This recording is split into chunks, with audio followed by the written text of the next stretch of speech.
Lui, en tout cas, il réinitialise chaque matin la presse pour vous, pour votre confort, afin que vous soyez parés à toute information, façon de parler. Voici Ange Patrick Aoulier dans la revue de presse.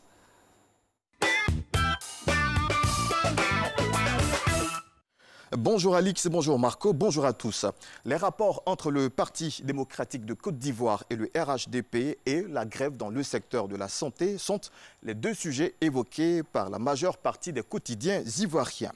Appel à la vigilance suite à la mort des cadres du Front populaire ivoirien, la sortie absurde et honteuse des députés PDCI. Où veut-on envoyer la Côte d'Ivoire, s'interroge le Jour Plus.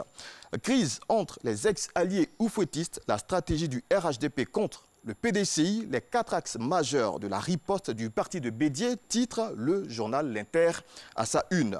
Le confrère qui s'intéresse aussi à la grève dans le secteur de la santé nous dit que la situation se complique dans les hôpitaux publics.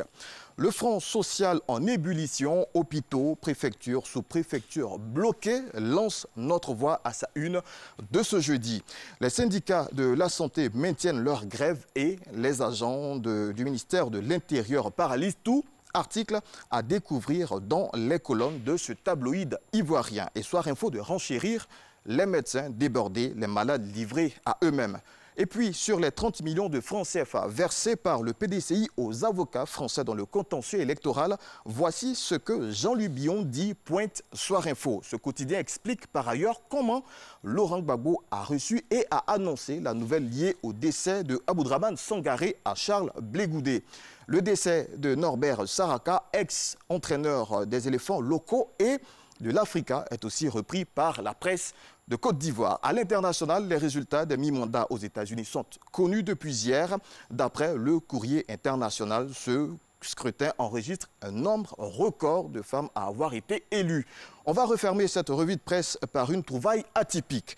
Les archéologues chinois ont découvert mardi dans une tombe un vin vieux de plus de 2000 ans contenu dans un récipient en bronze. Ils ne le boiront pas, rassurez-vous, mais le liquide sera soumis à des examens de laboratoire pour déterminer sa teneur en alcool.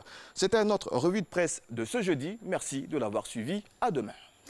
À demain. Merci beaucoup, Ange Patrick et Aoulier.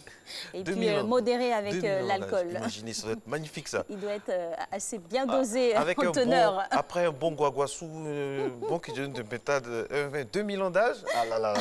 Ah, c'est bonifié. Ah oui, c'est super bonifié.